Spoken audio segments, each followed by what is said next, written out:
Hi hello నమస్తే, నేను Ganta Jagadish, Chiranjeevi TV నుంచి తండేల్ ట్రైలర్ రివ్యూ గురించి చెప్పడానికి మీ ముందుకు వచ్చాను. తండేల్ ట్రైలర్ చూసి ఈ మూవీ మీద ఆసక్తిని రేకెత్తించేలా నవీన్ నూలి గారు ఈ ట్రైలర్ని కట్ చేశారు. అసలు ఇది ఒక లవ్ స్టోరీస్ ఉంటాయి, చాలా లవ్ స్టోరీస్ మనకు వస్తూ ఉంటాయి. అట్లాంటి లవ్ స్టోరీస్లో ఒక పెయిన్ఫుల్ లవ్ స్టోరీ అనమాట. సాయి పల్లవి గారు వేసిన ఒక చిన్న స్టెప్ తోటి ఈ సినిమా జనాల్లోకి ఏ విధంగా దాన్ని రీచ్ చేశారంటే ఆ విధంగా రీచ్ అయ్యేలా చేశారు. తను ఒక స్టెప్ వేస్తుంది. అలానే దేవిశ్రీ ప్రసాద్ గారు ఈ సినిమాకి అద్భుతమైన మ్యూజిక్ అద్భుతంగా ఇచ్చారు. అసలు దేవిశ్రీ ప్రసాద్ గారు అంటేనే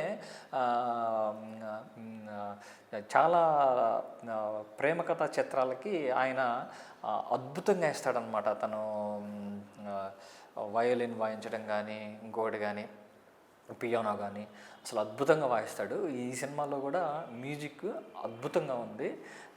అయితే కథ విషయానికి వస్తే ఈ ట్రైలర్ని చూసి మాకేం అర్థమైందంటే, వీళ్ళు వేటకి వెళ్తారు. వేటకి వెళ్ళినప్పుడు పాకిస్తాన్ బార్డర్లోకి పాకిస్తాన్ బార్డర్లోకి తెలియకుండా వెళ్ళిపోతారు. అప్పుడు పాకిస్తాన్ సైనికులు వీళ్ళని బంధిస్తారు.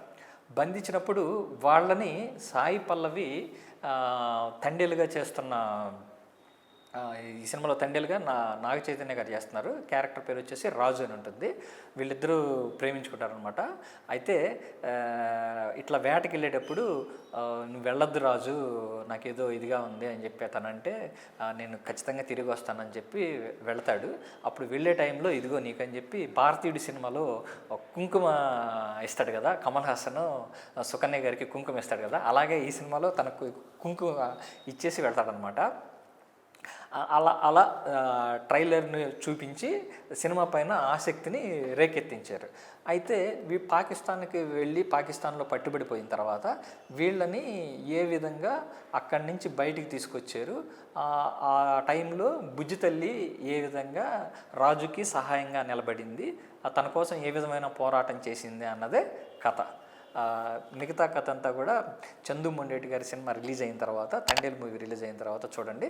నాకు అర్థమైంది అయితే ఇది. ఎలా ఉందో నా ట్రైలర్ రివ్యూ వీక్షించి మీరు చెప్పండి. Thank you so much.